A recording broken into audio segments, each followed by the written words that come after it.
Meus irmãos, que a graça e a paz do nosso Senhor e Salvador Jesus Cristo seja com a sua vida, seja com a sua casa nesta noite.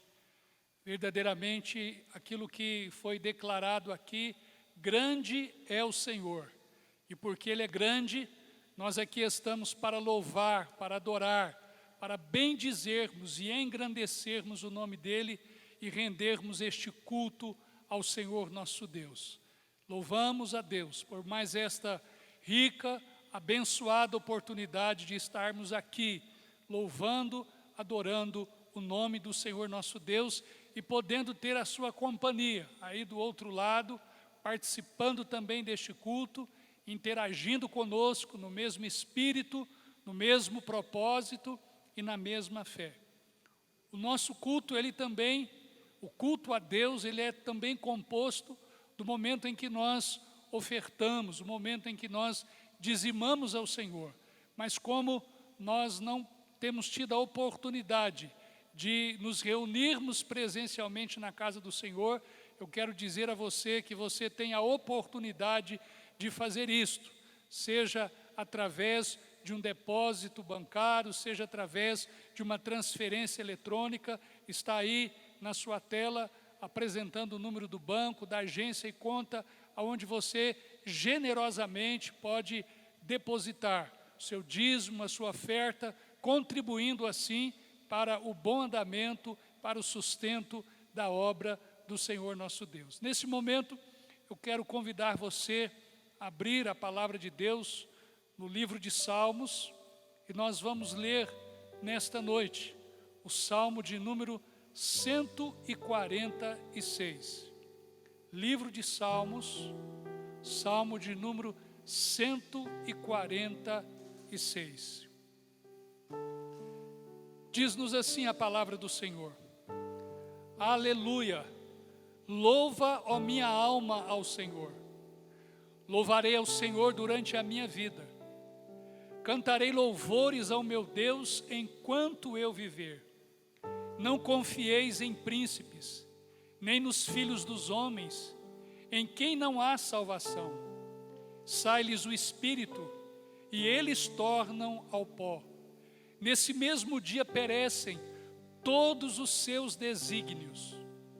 Bem-aventurado aquele que tem o Deus de Jacó por seu auxílio, cuja esperança está no Senhor seu Deus, que fez o céu e a terra, o mar e tudo que neles há, e mantém para sempre a sua fidelidade, que faz justiça aos oprimidos, que dá pão aos que têm fome.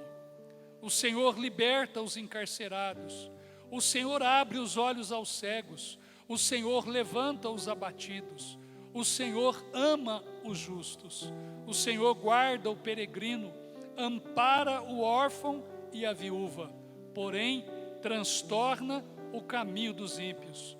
O Senhor reina para sempre, o teu Deus, ó Sião, reina de geração em geração. Aleluia! Vamos orar neste momento ao Senhor. Pai, nós queremos mais uma vez nesta noite louvarmos, bendizermos, engrandecermos o nome do Senhor, porque o Senhor é digno, porque o Senhor merece todo o nosso louvor e toda a nossa adoração, porque o Senhor tem feito grandes coisas, ó Deus, e por isso nós nos alegramos, nós, ó Deus, exaltamos o teu santo nome. Pai, te agradecemos por este momento em que nós podemos estar reunidos aqui para cultuarmos ao Senhor. Sabemos, ó Deus, que estamos distantes dos irmãos neste momento, mas porém uma coisa nós estamos certos, que a presença do Senhor, ela está neste lugar, a presença do Senhor está nos lares, a presença do Senhor, ela se faz, ó Deus, real neste momento, porque o Senhor não está preso, o Senhor não está retido, o Senhor não está isolado, mas o Senhor é onipresente. Louvado, bendito seja o teu nome. Senhor, neste momento em que lemos a tua palavra, eu venho te rogar que no nome de Jesus, o Senhor possa falar ao nosso coração. Senhor, o pão, ele alimenta o nosso corpo, mas a Tua palavra, ela alimenta o nosso espírito, ela alimenta a nossa alma, a Tua palavra alimenta a nossa fé. Venha nesta noite, ó Deus, uma vez mais, nos servir com a Tua palavra. Venha nesta noite, uma vez mais, nos abençoar, pois assim oramos agradecidos no nome do Teu Filho amado Jesus. Amém. Graças a Deus pela Sua palavra que foi lida nesta noite. E certamente Deus tem uma palavra para a sua vida, Deus tem uma palavra para o seu coração. Nós cremos nisto. Hoje nós vamos compartilhar sobre este salmo que acabamos de ler, o salmo de número 146. E como título desta mensagem, nós queremos colocar a fraqueza do homem e a fidelidade de Deus. É sobre esse assunto que nós estaremos discorrendo nesta noite. O saltério, ou seja, o livro de salmos que constitui o inário do povo de Deus, ele tem nos seus últimos 5 salmos, os salmos 146, 147, 148, 149 e o salmo 150. Estes 5 salmos, eles são chamados, eles são denominados salmos de aleluia. Porque se você observar, estes 5 salmos começam com a palavra aleluia e terminam com a palavra aleluia. Estes salmos, eles faziam parte da liturgia matutina que acontecia nas sinagogas. Eles abriam as reuniões da sinagoga cantando estes hinos de louvor ao Senhor. Provavelmente estes salmos, eles foram escritos para o uso no segundo templo, o templo que foi reconstruído depois que o povo de Deus volta do cativeiro da Babilônia para a cidade de Jerusalém. Na Septuaginta, que é a tradução grega do hebraico, a autoria deste salmo, ela é atribuída a Ageu e Zacarias. A Septuaginta, que é esta tradução do Antigo Testamento, aonde o Antigo Testamento, na sua língua original, ele estava fundamentalmente ali em hebraico. Ele então, ao receber esta tradução para o grego, foi considerado como autores deste salmo 146, o profeta Ageu e o profeta Zacarias. E se nós formos, digamos assim, extrairmos a mensagem deste salmo, nós poderíamos dividi-lo em 5 pontos. O primeiro ponto está do verso 1 ao verso 2, a decisão pessoal do salmista de ter uma vida de louvor a Deus.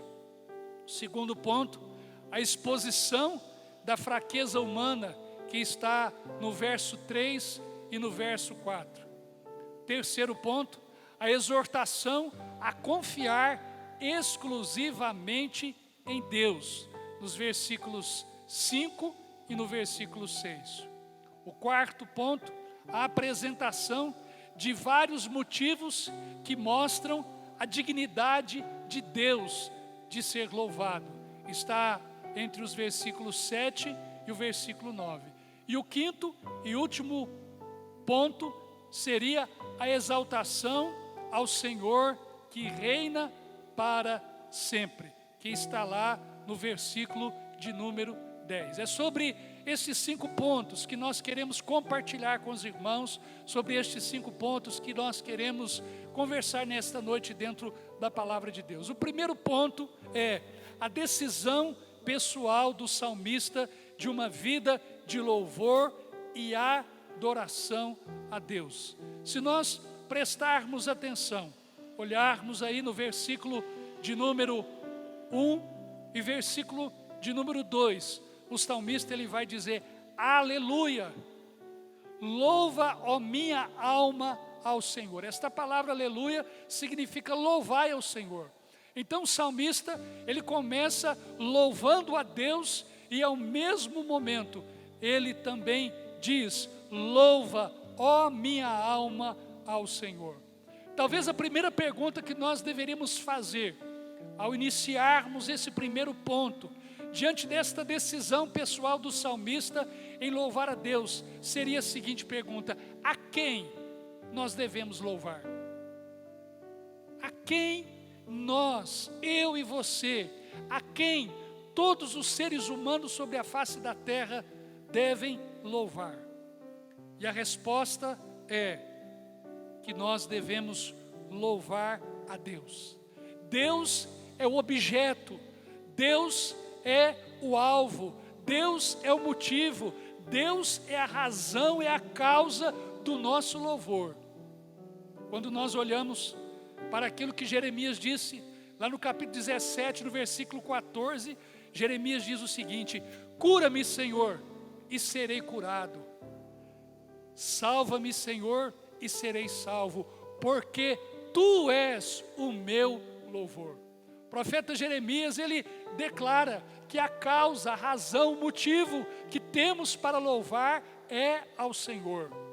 O motivo do nosso louvor, a razão para vivermos é Deus, a certeza da vitória é Deus, o auxílio que nós precisamos vem de Deus. O Senhor é tudo o que nós precisamos e por isso o nosso louvor é endereçado a Ele. O nosso louvor é destinado a este Deus maravilhoso, glorioso, poderoso, que tanto tem feito em nosso favor. A segunda pergunta que nós devemos fazer no início deste primeiro tópico é: quais as razões para louvar a Deus? Quais as razões que eu e você temos para louvar ao Senhor? Precisamos fazer esta pergunta e ao mesmo tempo que nós fazemos, nós devemos também responder. Primeiramente, nós queremos enumerar que uma razão para louvarmos a Deus é que Ele é digno de louvor. Se nós olharmos para aquilo que diz lá em 1 Crônicas, no capítulo 16, do versículo 25, porque grande é o Senhor e muito digno de ser louvado, mais temível do que todos os deuses. Olhando também no Salmo 22, Salmo 29, no versículo 2, o salmista diz: tributai ao Senhor a glória devida ao seu nome, adorai o Senhor na beleza da sua santidade. Então, em primeiro lugar, a primeira razão que nós temos para louvar ao Senhor é porque o Senhor é digno de louvor. Mas a segunda razão é porque quando nós louvamos, nós estamos reconhecendo o seu poder. Está escrito lá no Salmo de número 150, versículo 2: louvai-o pelos seus poderosos feitos, louvai-o consoante a sua muita grandeza. Deus tem feito, tem realizado coisas poderosas, porque Ele é um Deus onipotente, um Deus que pode todas as coisas. A Bíblia diz que aquilo que é impossível para os homens é possível para Deus. Mas também, em terceiro lugar, uma terceira razão que nós temos para louvar a Deus é porque é uma maneira de nós expressarmos a nossa gratidão por tudo aquilo que Ele tem feito. O salmista, no Salmo 103, no verso 1 e no verso 2, ele diz: bendize, ó minha alma, ao Senhor, e tudo que há em mim, bendiga o seu santo nome. Bendize, ó minha alma, ao Senhor, e não te esqueças de nenhum dos seus benefícios. Quando nós louvamos a Deus, quando nós expressamos o nosso louvor ao Senhor, é o momento em que nós estamos trazendo a nossa memória, estamos trazendo a nossa lembrança, os feitos do Senhor, que não podem ser esquecidos, que não podem ser deixados de lado, mas que eu e você precisamos nos lembrar deles, e assim expressarmos a Deus a nossa gratidão. Mas também uma quarta razão que nós temos para louvar ao Senhor, é porque nós fomos criados com este propósito. Veja o que diz a palavra de Deus, o profeta Isaías, no capítulo 43, no versículo 6 e no versículo 7. Diz a palavra do Senhor: direi ao norte, dá, e ao sul não retenhas. Trazei meus filhos de longe e minhas filhas das extremidades da terra. A todos os que são chamados pelo meu nome, eu os criei para a minha glória, eu os formei, sim, eu os fiz. Prezado amigo, prezado irmão, a Bíblia diz que eu e você fomos criados para o louvor da glória de Deus. E por isso, quando eu e você louvamos ao Senhor, nós estamos assim cumprindo um propósito para o qual Ele nos criou. 1 Coríntios capítulo 10, versículo 31, portanto, quer comais, quer bebais, ou façais outra coisa qualquer, fazei tudo para a glória de Deus. Louvado seja o nome do Senhor. Agora que nós vimos a quem nós devemos adorar, vimos as razões pelas quais nós devemos louvar ao Senhor, nós vamos agora olhar para a atitude do salmista. Salmo 146, no versículo 1, aleluia, louva, ó minha alma, ao Senhor. Nós observamos aqui que o salmista, ele faz uma convocação, e ele não está convocando outras pessoas, mas aqui é uma convocação pessoal. Ele convoca a si mesmo. O salmista, ele tem aqui uma atitude bíblica digna de ser imitada, que eu e você precisamos olhar, precisamos observar esta atitude em que ele convoca a sua alma, em que ele convoca a sua vida para louvar ao Senhor. Olharmos para essa atitude e sermos inspirados a imitá-la, a sermos inspirados a reproduzir também isso na nossa vida.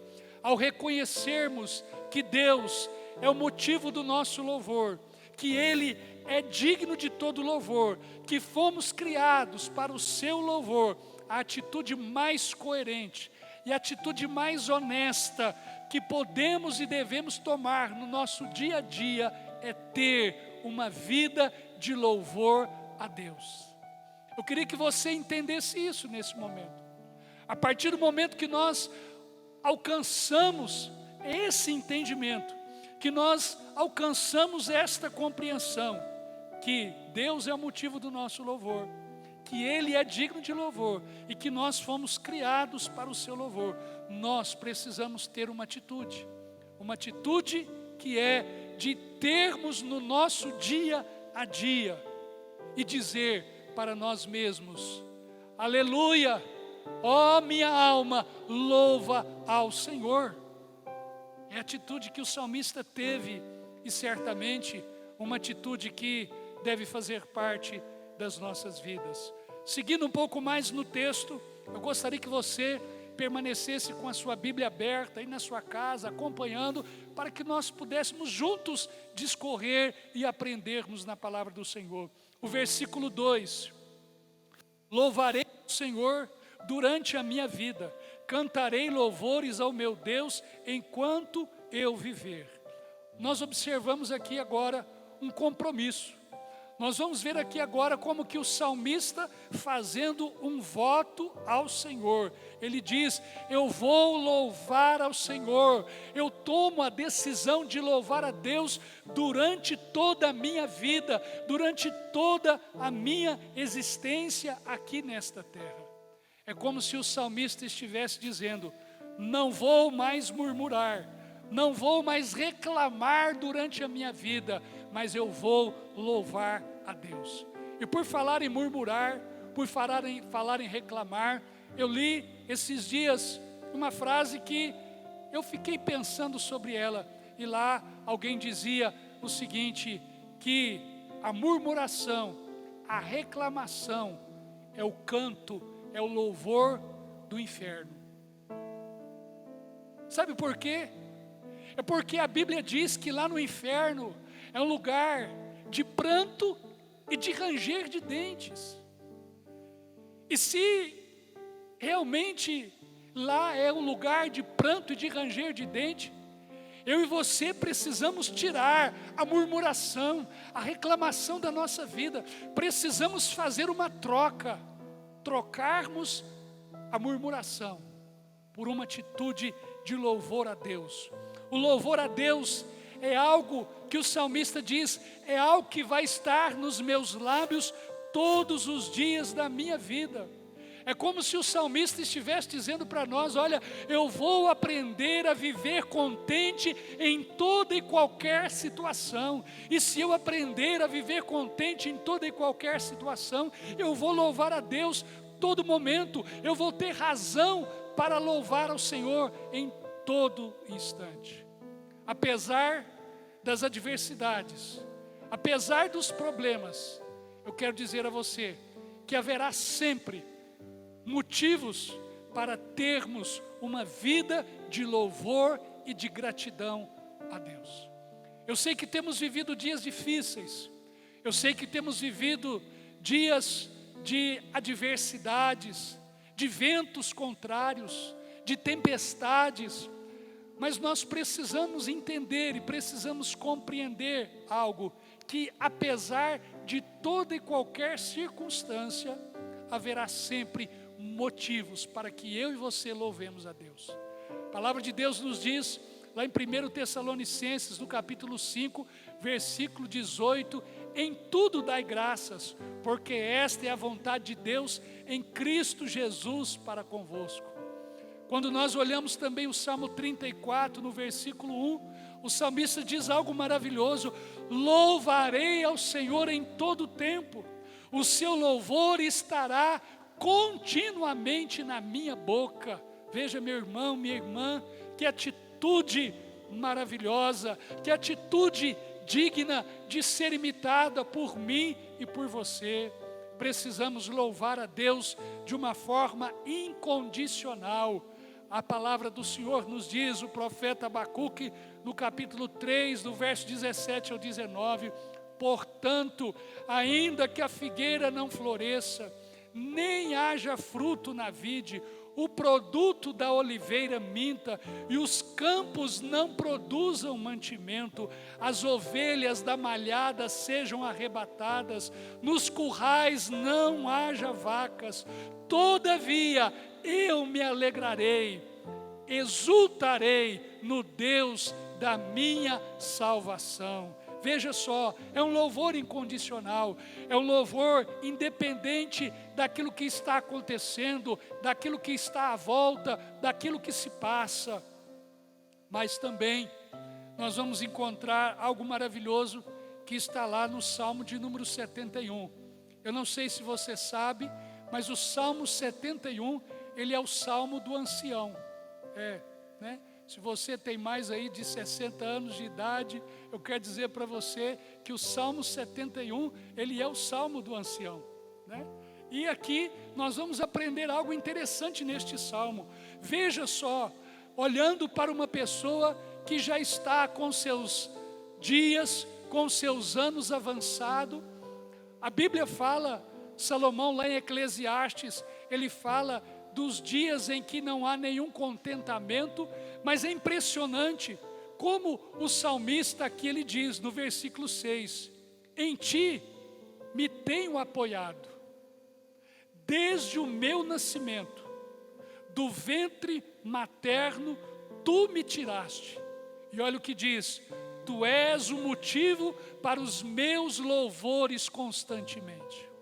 Veja só, tu és o motivo para os meus louvores constantemente. O versículo 14 do mesmo Salmo, quanto a mim, esperarei sempre e te louvarei mais e mais, louvado seja o nome do Senhor. Veja aí, meu irmão, você que talvez já está com seus dias avançados, você que está com os anos avançados, muitas vezes já eu quero dizer a você que este salmo, o salmista, ele faz uma lembrança de um Deus que o havia sustentado desde o seu nascimento até este exato momento. e agora ele volta para o seu Criador, ele volta para aquele que o fez e diz: Tu és o motivo para os meus louvores constantemente. Por isso, meu irmão, louve ao Senhor. Por isso, minha irmã, louve ao Senhor e faça como o salmista: e te louvarei mais e mais. Não menos, mas sempre mais. Sempre crescendo, sempre prosseguindo na qualidade e na quantidade do nosso louvor ao Senhor. Quando nós observamos o Salmo 146, na parte 2, na parte B do versículo 2, ele diz assim: cantarei louvores ao meu Deus enquanto eu viver. Aqui existem dois aspectos do louvor que nós precisamos entender. Primeiro, o louvor durante a existência terrena.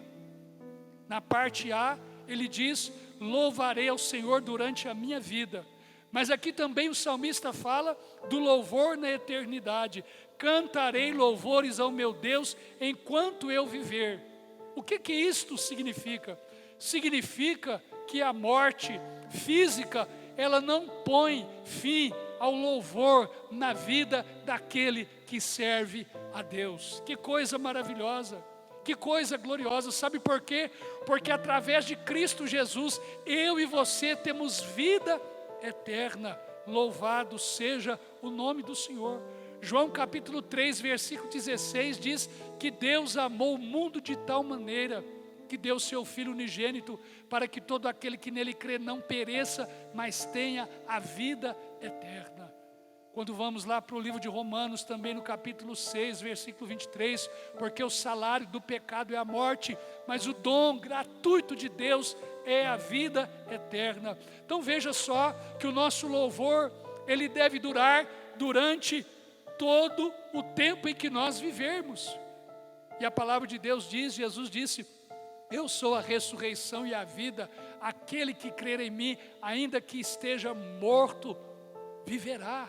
Ou seja, quando nós morremos fisicamente neste mundo, na verdade, nós estamos iniciando com a nossa vida eterna juntamente com o Senhor. E por isso eu quero dizer a você essa verdade maravilhosa e gloriosa da palavra de Deus, que o louvor a Deus não é algo temporal, o louvor a Deus não é algo que está limitado a hoje, a esse tempo, mas o louvor a Deus, ele transcende, o louvor a Deus é eterno. E o salmista compreendeu, entendeu isso, e ele diz: louvarei ao Senhor enquanto eu viver.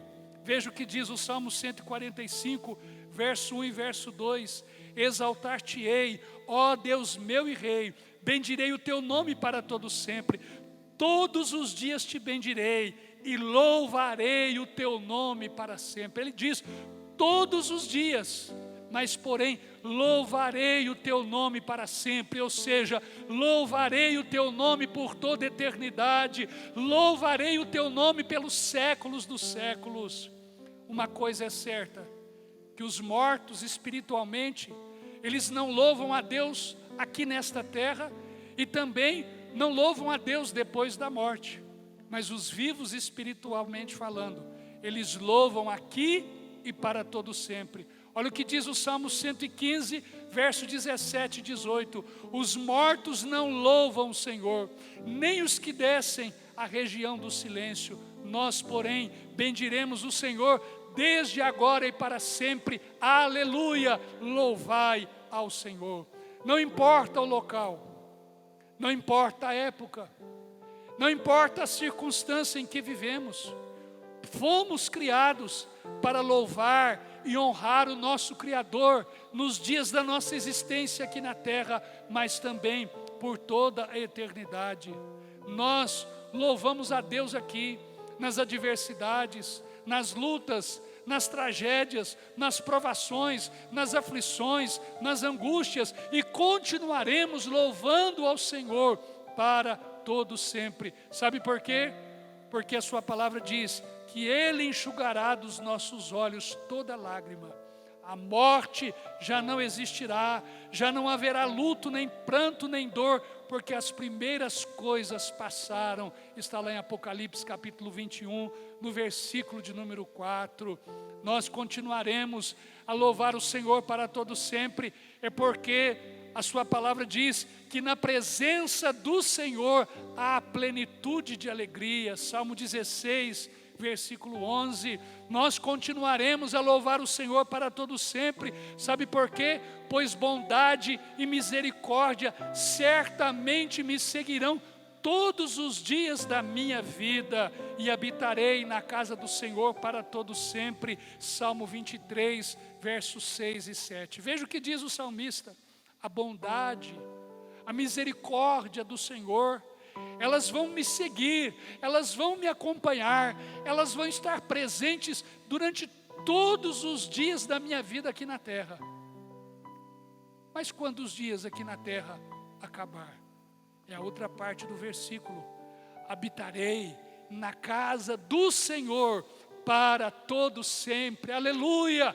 Habitaremos para todo sempre, num louvor eterno ao nosso Deus, aquele que é digno, aquele que nos criou para o seu louvor e para a sua glória. Meus irmãos, é maravilhoso quando nós olhamos para o capítulo 4, o capítulo 5 de Apocalipse.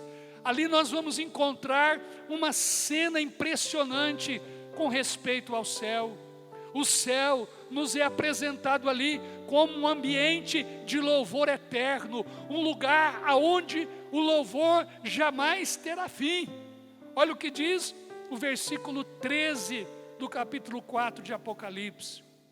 Então ouvi que toda criatura que há no céu e sobre a terra, debaixo da terra e sobre o mar, e tudo o que neles há, estava dizendo: aquele que está sentado no trono e ao Cordeiro, seja o louvor, a honra e a glória e o domínio pelos séculos dos séculos. O que significa pelos séculos dos séculos? Louvor para todos sempre, louvor para toda eternidade. Que coisa gloriosa, que coisa maravilhosa. Muitas vezes nós estamos no momento do louvor, no momento da adoração, e esses momentos, além de nós expressarmos a Deus a nossa gratidão, são momentos também que parece que o céu desce à terra e nós somos cheios, tomados por uma profunda presença gloriosa do Senhor. E aí muitas vezes nós, no meio do culto, termina aquele período de louvor, aquele período de adoração, e é bom que nós lembremos de algo. Embora aqui o momento do louvor, da adoração, do culto a Deus é um momento temporal, lá nós vamos louvar ao Senhor para todo sempre, pelos séculos dos séculos. Louvado seja o nome do Senhor. Mas agora nós vamos para o segundo ponto desse texto que nós acabamos de ler, que é a exposição da fraqueza humana.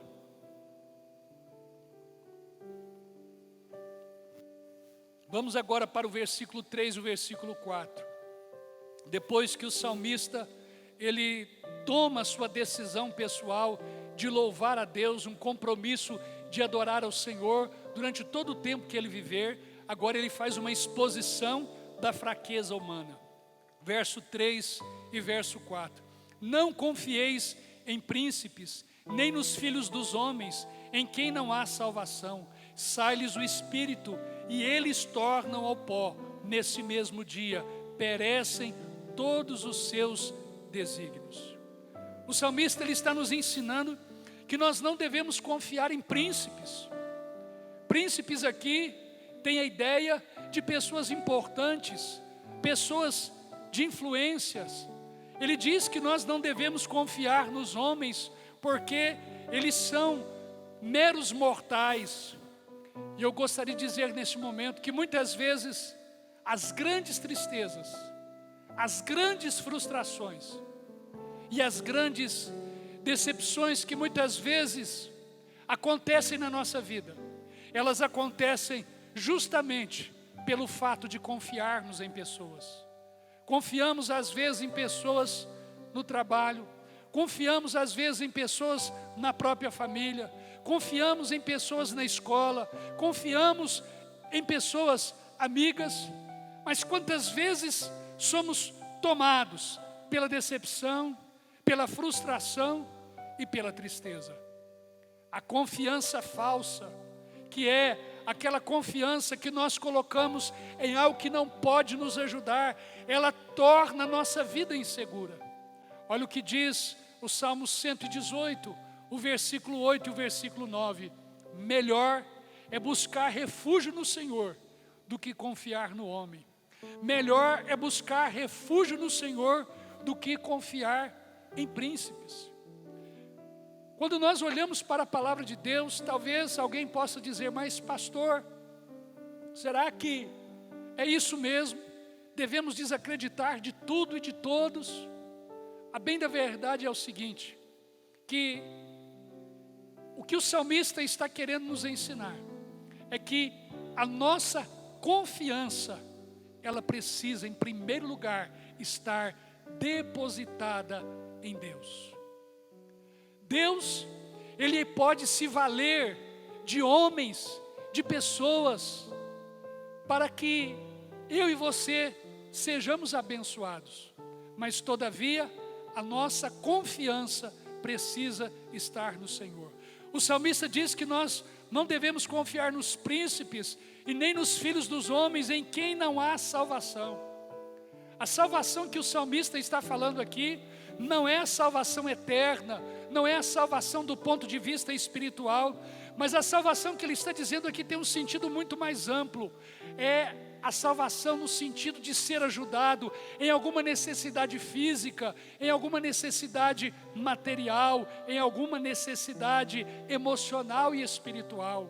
Quantas vezes as pessoas buscam no homem, quantas vezes as pessoas buscam a solução dos seus problemas, quantas vezes as pessoas buscam a satisfação da sua vida em outra pessoa, mas nós precisamos entender que o salmista nos ensina a não confiar no homem, porque o homem é falho, o homem é mortal, o homem é limitado, o homem é transitório. Veja o que diz a palavra de Deus. O povo de Israel, muitas vezes, eles procuraram fazer alianças com outras nações, em momentos de aperto, em momentos de dificuldade. E nós vamos ver aquilo que o profeta Isaías diz. Isaías capítulo 30, verso 1 ao 3 e também o verso 5. Olha o que diz a palavra do Senhor. Ai dos filhos rebeldes, diz o Senhor, que executam planos que não procedem de mim, fazem aliança sem a minha aprovação, para acrescentarem pecado sobre pecado, que descem ao Egito sem me consultar, buscando refúgio em Faraó e abrigo à sombra do Egito. Mas o refúgio de Faraó se vos tornará em vergonha, e o abrigo na sombra do Egito em confusão. Verso 5, todos se envergonharão de um povo que de nada lhes valerá, não servirá nem de ajuda, nem de proveito, porém de vergonha e de opróbrio.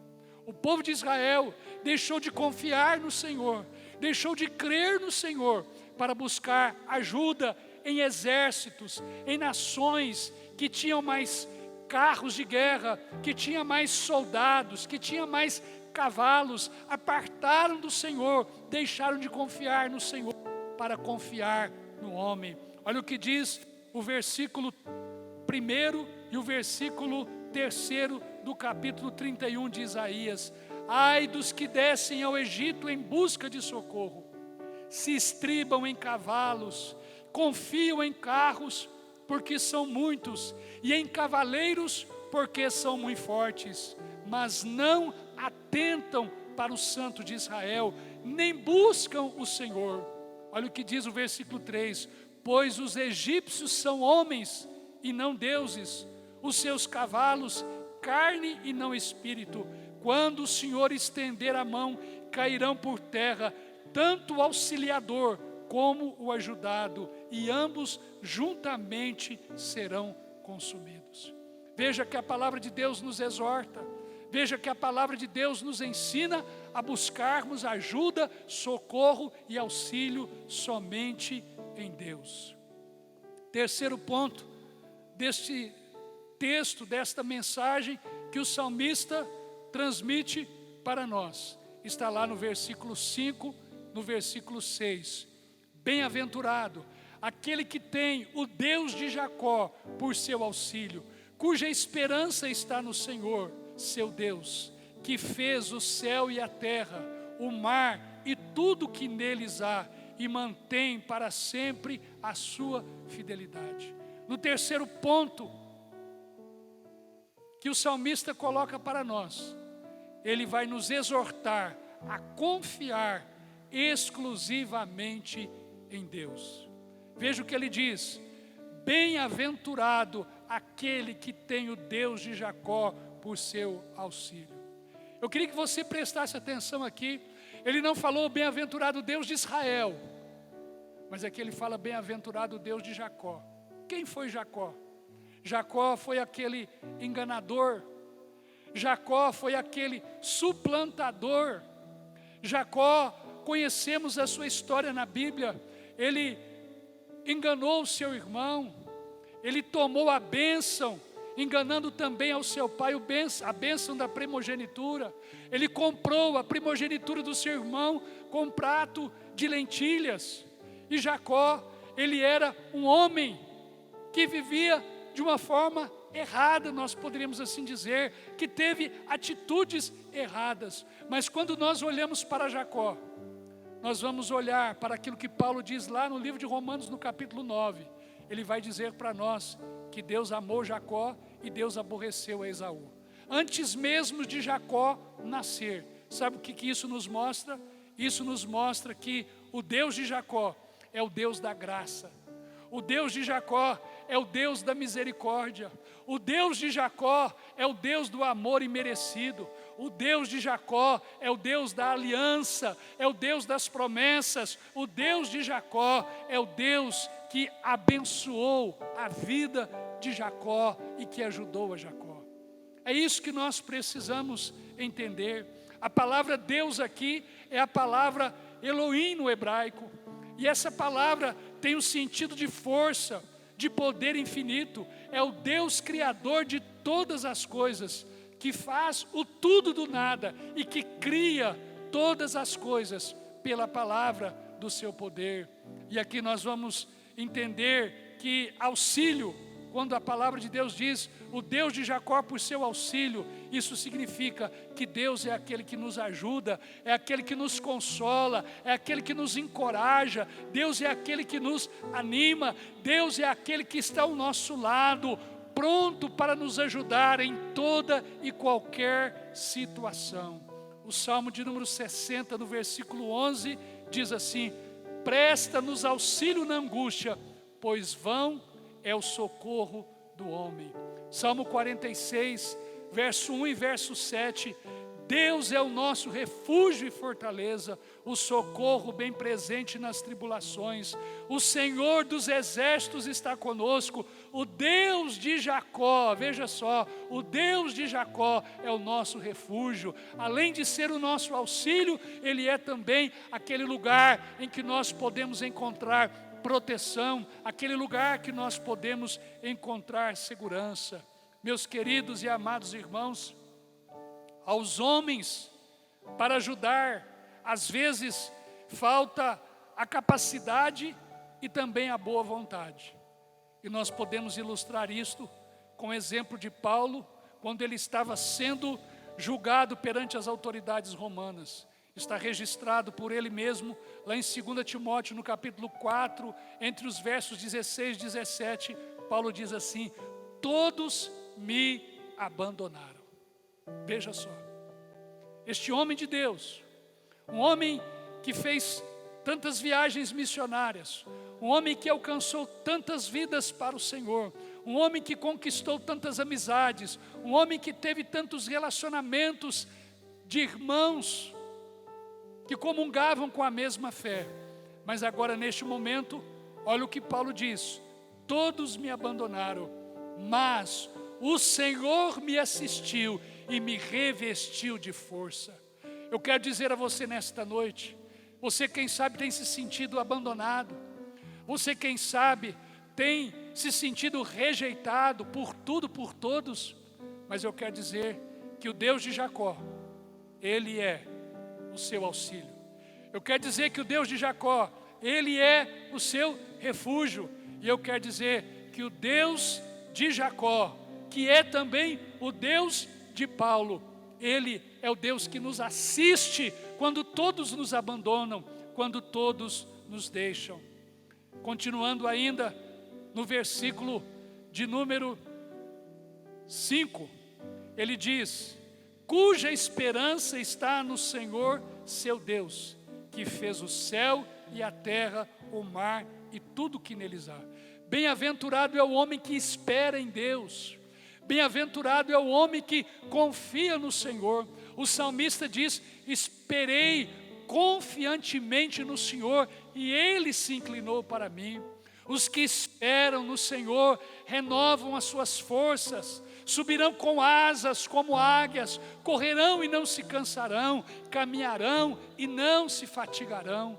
Eu quero perguntar a você nesta noite, em quem você tem esperado, em quem você tem confiado, aonde você tem depositado a sua esperança? Eu quero dizer que no homem não há socorro, o homem, o socorro dele muitas vezes falha, o homem ele é mortal, o homem ele é impotente muitas vezes para resolver os seus próprios problemas, mas quando nós esperamos no Senhor, quando nós confiamos no Senhor, Ele é o Todo-Poderoso que pode perfeitamente nos ajudar e de certa maneira Ele não vai nos frustrar, Ele não vai nos decepcionar, porque a sua palavra diz que a sua fidelidade, veja só, versículo de número 6, mantém para sempre a sua fidelidade.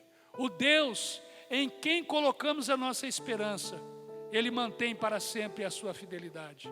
Fidelidade significa segurança, constância, firmeza. Ele é fiel. Ainda que todos nos desamparem, o Senhor vai estar conosco. Olha o que diz Salmo 27:10: porque se meu pai e minha mãe me desampararem, o Senhor me acolherá. Salmo 23, versículo 4: ainda que eu ande pelo vale da sombra da morte, não temerei mal nenhum, porque tu estás comigo, o teu bordão e o teu cajado me consolam. Isaías 41, verso 10 e verso 13: não temas, porque eu sou contigo, não te assombres, porque eu sou teu Deus, eu te fortaleço, te ajudo, te sustento, te tomo com a minha destra fiel, porque eu, Senhor teu Deus, te tomo pela tua mão direita e te digo: não temas, porque eu te ajudo. Veja o que diz o versículo 13: porque eu, Senhor teu Deus, te tomo pela tua mão direita. O Senhor toma-nos pela mão direita. Ele toma pela mão direita, sabe para quê? Para caminhar ao nosso lado, para estar ao nosso lado.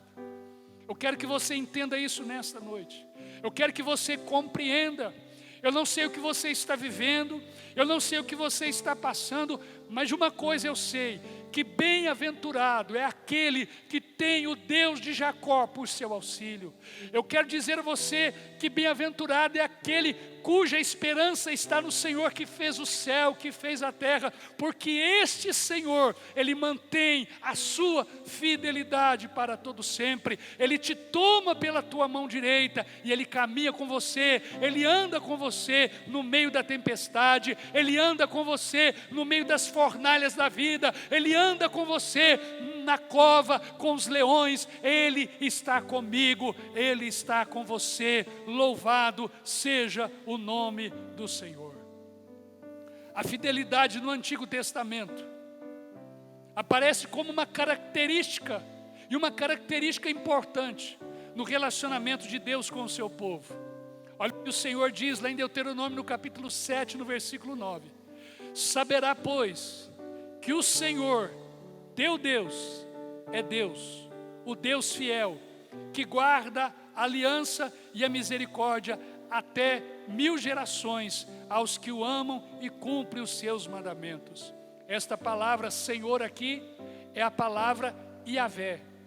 E a palavra Yahvé está dizendo do Deus que se relaciona, o Deus que é o Deus das alianças, o Deus que é o Deus das promessas. Eu quero dizer que o Senhor, Ele não é apenas o Deus Elohim, o Deus criador de todas as coisas, mas Ele é também o Yahvé, Ele é também o Senhor, aquele que se relaciona e aquele que está conosco. Quarto ponto deste Salmo 146 é a apresentação que o salmista nos faz de motivos que mostram a dignidade de Deus ser louvado. O salmista, ele vai mostrar aqui alguns motivos que temos para louvar ao Senhor, do versículo 7 ao versículo 9. Eu gostaria que você prestasse atenção. Ele vai dizer aqui sobre 9 obras, 9 feitos de Deus. Veja só: que faz justiça aos oprimidos, dá pão aos que têm fome, o Senhor liberta os encarcerados, o Senhor abre os olhos aos cegos, o Senhor levanta os abatidos, o Senhor ama os justos, o Senhor guarda o peregrino, ampara o órfão e a viúva, porém transtorna o caminho dos ímpios. Talvez seja difícil a gente encontrar felicidade nas circunstâncias descritas nestes versículos. No mundo, os encarcerados, os cegos, os abatidos, os órfãos, as viúvas, os peregrinos, eles não são vistos como felizes e abençoados. Mas a perspectiva do salmista aqui é outra. Ele entende que mesmo que quando o mundo despreza estas pessoas, mesmo quando o mundo vira as costas para estas pessoas, o Criador do universo, o Criador do céu, o Criador da terra, Deus se preocupa com estas pessoas. A felicidade não está nos homens fortes, nem em ser visto como forte pelos homens, mas a vida abençoada é da pessoa que confia no Senhor em todos os momentos e em todas as circunstâncias. Salmo 9, versículo 18 diz assim: pois o necessitado não será para sempre esquecido, e a esperança dos aflitos não há de frustrar perpetuamente. Eu quero ler esse versículo aqui, novamente com você. A palavra de Deus diz: o necessitado não será para sempre esquecido, e a esperança dos aflitos não se há de frustrar perpetuamente. Que esta palavra nesta noite, na terra, talvez seca do seu coração, talvez seca pelas aflições, talvez seca pelas preocupações, talvez a terra seca pelo calor das lutas e das adversidades, que esta palavra seja como um orvalho, que esta palavra seja como uma chuva que regue, para que você saiba que o necessitado não será para sempre esquecido, e que a esperança dos aflitos não há de frustrar. Sabe por quê? Porque Deus, Ele não é apenas o Deus de Jacó, mas Ele é também o seu Deus, Ele é também o meu Deus. Ele não é apenas o Deus de ontem, mas Ele é também o Deus de hoje. O salmista cita aqui 9 obras de Deus, e algumas dessas obras estão relacionadas com a missão de Cristo Jesus. Quando ele cita lá em Lucas capítulo 4, versículo 18, ele faz menção daquilo que está escrito lá no livro do profeta Isaías, no capítulo 61.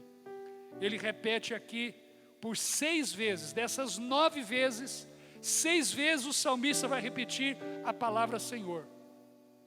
Ele vai repetir a palavra Yahvé, o Senhor do pacto, o Senhor da aliança, o Senhor do compromisso, o Deus do relacionamento com o seu povo.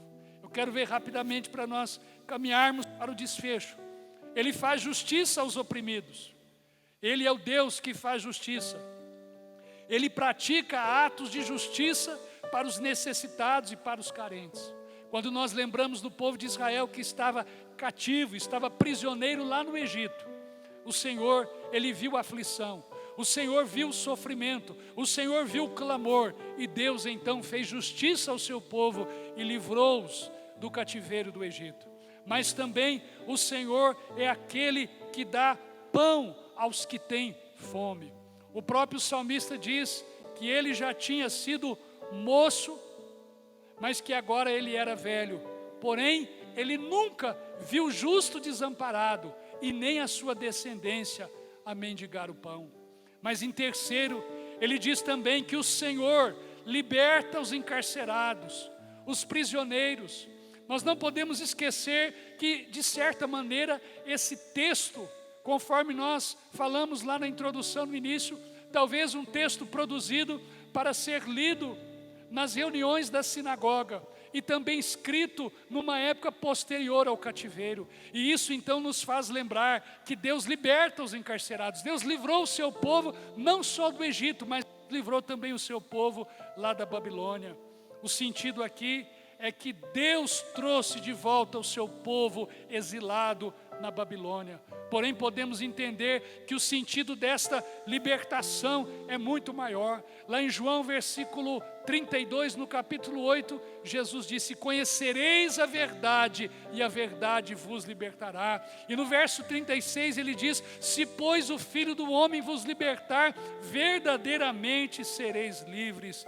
Cristo nos libertou, meus irmãos, nos libertou do império das trevas e nos transportou para o reino do Filho do seu amor. E eu quero dizer a você nesta noite: Cristo pode te libertar da prisão do pecado, te libertar da ansiedade, te libertar da angústia, te libertar dos vícios, te libertar dos medos, te libertar da opressão maligna, te libertar da tristeza, porque Ele mesmo disse: vinde a mim, os que estão cansados, sobrecarregados e oprimidos, e eu vos aliviarei. Tomai sobre vós o meu jugo e aprendei de mim, que sou manso e humilde de espírito, e encontrareis descanso para as vossas almas. Louvado seja o Senhor. Mas em quarto lugar, o Senhor também é aquele que abre os olhos aos cegos.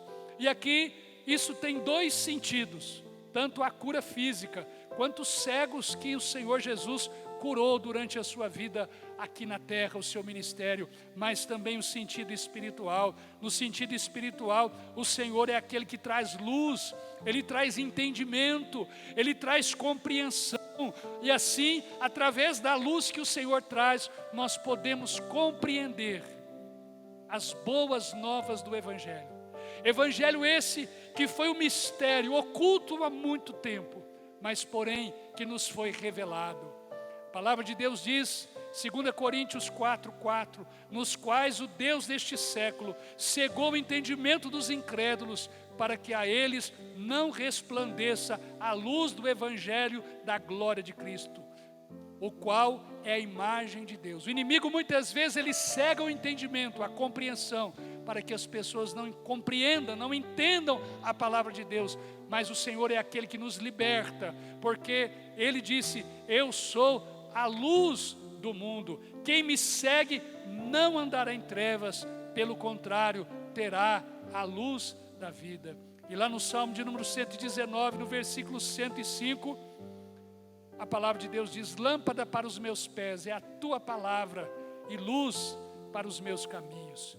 Porém, quinto, o Senhor é aquele que levanta os abatidos, levanta os caídos, aqueles que estão prostrados, aqueles que estão derrotados, aqueles que estão sem nenhum ânimo. Eu quero dizer, se você se encontra nesta condição nesta noite, o Senhor é aquele que te levanta, o Senhor é aquele que lemos agora há pouco, Ele te toma pela tua mão direita e faz com que você ande de maneira firme sobre os seus pés, porque Ele é aquele que levanta os abatidos. Mas em sexto, o Senhor também é aquele que ama os justos.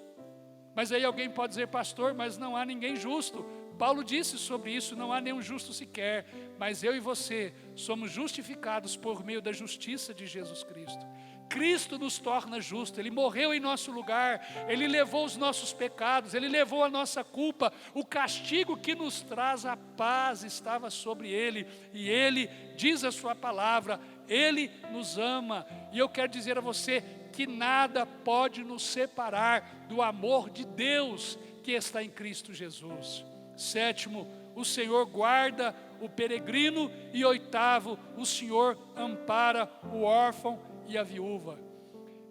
Quando nós olhamos para essa palavra peregrino, nós vamos lembrar que o povo de Israel, eles peregrinaram no Egito, peregrinaram na Babilônia, mas o Senhor esteve com eles, o Senhor supriu as suas necessidades, o Senhor cuidou da vida deles. Temos vivido uma época, irmãos, em que muitas pessoas peregrinas, temos vivido uma época em que muitas pessoas estão deixando os seus países, muitas pessoas estão, talvez, até mesmo numa condição de refugiados, aqui dentro do nosso próprio país e dentro da nossa própria cidade. Eu quero dizer, quem sabe é você que me ouve nesta noite, quem sabe você é um estrangeiro, quem sabe você é um peregrino, quem sabe você está aqui nesta cidade, quem sabe você está neste país e você é de um outro país, e muitas vezes enfrentando a desconfiança, enfrentando a rejeição, enfrentando desafios da língua, enfrentando desafios da cultura, mas eu quero dizer a você de uma maneira maravilhosa, o Senhor é aquele que guarda o peregrino, o Senhor é aquele que guarda aquele que é o estrangeiro, o Senhor é aquele que diz na sua palavra, Deuteronômio 10, 17 e 19, pois o Senhor vosso Deus é o Deus dos deuses e o Senhor dos senhores, o Deus grande, poderoso e temível, que não faz acepção de pessoas, nem aceita suborno, faz justiça ao órfão e à viúva, ama o estrangeiro, dando-lhe vestes. Amai, pois, o estrangeiro, porque fostes estrangeiros na terra do Egito. Deus ama você, Deus guarda você, peregrino e estrangeiro. E eu quero dizer àqueles que nos ouvem, os nossos irmãos em Cristo, que nós somos as mãos de Cristo aqui nessa terra. Nós somos os pés de Cristo aqui nesta terra. E a palavra de Deus nos diz, lá em Mateus no capítulo 25, estava com fome, deste-me de comer, estava com sede, deste-me de beber, estava nu e vestiste-me, estava encarcerado e foste ver-me, era peregrino, forasteiro e me recebeste. E então eles perguntaram, quando foi que te vimos nessa situação? E o Senhor Jesus disse, tudo quanto fizeste a estes meus pequeninos, a mim o fazeis. Eu e você precisamos saber e entender que através da minha vida, através da sua vida, Deus vai alcançar as pessoas. Quem ama a Deus, ama também o próximo. Quem ama a Deus, ama também o seu irmão. E é através das nossas vidas que Deus há de nos usar para que o peregrino possa ser guardado e também o órfão e a viúva possam ser amparados. Mas em nono, Deus transtorna o caminho dos ímpios. Sim, aqui nós vamos ver a questão da justiça de Deus. Ele salva, Ele ajuda, mas Ele também é justo.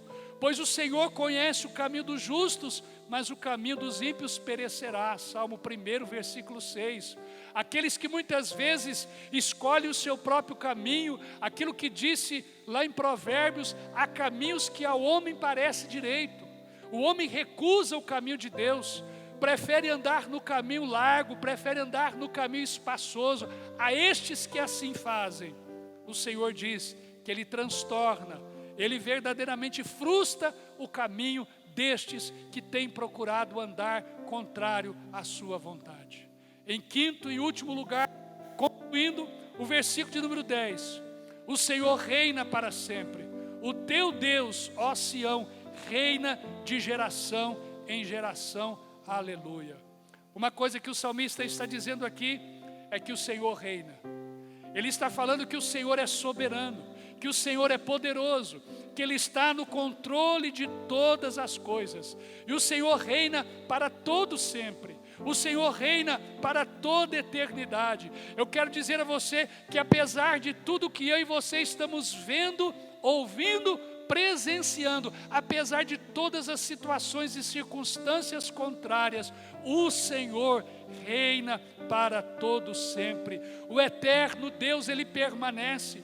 Enquanto nós vimos que lá no versículo 3 e no versículo 4, que nós não devemos confiar nos homens, porque o seu socorro falha, porque eles são mortais. Aqui ele faz um contraste entre o homem e Deus, entre a fraqueza do homem e a grandeza de Deus, porque Ele é eterno, Ele reina para todo o sempre. Quando o rei Uzias morreu, o profeta Isaías, que era de alguma forma parente, ligado ali à linhagem real, ele ficou um pouco perturbado com toda aquela situação. E o profeta Isaías, ele vai até o templo, e ao chegar ali no templo, o que ele vê? No momento de desespero, no momento de morte, no momento de insegurança, no momento de muitas perguntas, no momento de muitas indagações, a Bíblia diz que Isaías viu o Senhor assentado sobre um alto e sublime trono. Ah, meus queridos irmãos e amigos, que Deus abra os nossos olhos, que Deus abra o nosso entendimento, para que em meio à calamidade, para que em meio ao sofrimento, para que em meio às aflições, para que em meio às adversidades, para que em meio às tribulações, para que em meio ao sofrimento, eu e você possamos ver o Senhor assentado sobre o trono, o Senhor que reina para todo sempre, que tem o controle e que tem o domínio de todas as coisas. E depois que o salmista diz que o Senhor reina para todo sempre, sabe o que ele diz? Ele tem a mesma atitude que ele teve no início. Ele diz aleluia. Ele começou com aleluia e agora ele termina, louvai ao Senhor. Ele deu vários motivos para louvarmos a Deus. E agora ele nos dá mais um, porque o Senhor reina para todo sempre. Que o Senhor nos abençoe. Que o Senhor nos ajude a tomarmos a decisão pessoal de termos uma vida de louvor a Ele por todos os dias enquanto nós vivermos. Que eu e você possamos reconhecer e entender a fraqueza e a limitação do homem, mas que eu e você possamos confiar exclusivamente em Deus, e que nós possamos sempre nos lembrar dos motivos que mostram a dignidade de Deus ser louvado, e por fim, que eu e você exaltemos aquele que reina para todo sempre. Louvado seja o Senhor. Eu gostaria neste momento, finalizando esta palavra, orar com a sua vida, orarmos juntos ao Senhor. Pai, nós te louvamos. Deus, nós bendizemos e exaltamos o teu nome da glória, porque a tua palavra mais uma vez ela vem nos ensinar, a tua palavra mais uma vez ela vem tocar nos nossos corações. A tua palavra tem nos ensinado que nós precisamos tomar uma decisão de louvarmos ao Senhor todos os dias da nossa vida, que nós precisamos, ó Deus, dizer para a nossa alma, ó minha alma, louva ao Senhor, que o louvor não seja apenas, Senhor, alguns momentos na nossa vida, alguns momentos em que nós cantamos, alguns momentos em que nós expressamos algumas expressões de agradecimento ao Senhor, mas que acima de tudo, o louvor, Senhor, seja um estilo de vida para cada um de nós. Senhor, ajuda-nos a não confiarmos nos homens do ponto de vista de fazer com que a nossa esperança esteja nos homens, Senhor, mas que nós possamos confiar exclusivamente em Ti. O Senhor poderá usar os homens como instrumentos para nos abençoar. O Senhor poderá usar os homens como canal de bênçãos nas nossas vidas, mas que nós possamos confiar no Senhor, que nós possamos esperar em Ti, que nós possamos fazer do Senhor a nossa esperança, porque o Senhor se mantém fiel, diz a Tua palavra. Senhor, que nós possamos nos lembrar de todos os motivos que o Senhor nos dá para verdadeiramente te louvarmos. O Senhor é aquele que levanta o oprimido, o Senhor é aquele que dá pão àquele que está com fome, o Senhor é aquele que faz justiça àqueles que estão oprimidos, o Senhor é aquele que dá vista aos cegos, Senhor. O Senhor é aquele que coloca em liberdade os que estão cativos, o Senhor é aquele que ampara, que socorre, ó Deus, o peregrino, o estrangeiro, e também vai de encontro ao órfão e à viúva. Que nós possamos lembrar que o Senhor não só fez, mas o Senhor continua fazendo. Pai, nós te louvamos, nós te adoramos, porque apesar de toda e qualquer situação e circunstância, Tu és aquele que de uma maneira sólida, de uma maneira firme, de uma maneira inabalável, o Senhor permanece reinando soberanamente sobre todas as coisas. Abençoe, ó Deus, a cada coração, a cada vida. Tira a ansiedade, tira a tristeza, tira o medo, tira o receio, Senhor, mas que estas vidas sejam abençoadas por confiar em Ti, por crer no Senhor, por fazer do Senhor a esperança das suas vidas, meu Deus, e que as suas vidas possam ser mais cheias da alegria, mais cheias da Tua presença, à medida que louvam, à medida que exaltam e à medida que engrandecem o Teu nome, pois assim nós oramos e fazemos isto em nome de Jesus. Aleluia, glória a Deus. Que Deus abençoe a sua vida. Foi muito bom termos este tempo de comunhão em torno da palavra de Deus. Que o Senhor conceda a você, a sua família, uma semana abençoada. Eu gostaria nesse momento de invocar a bênção de Deus sobre a sua vida, e que o grande amor de Deus, o nosso Pai, que a graça salvadora e redentora de Jesus Cristo, seu Filho, que a comunhão e as consolações do Espírito Santo permaneçam convosco, hoje e para todos sempre. Amém. Deus abençoe a sua vida.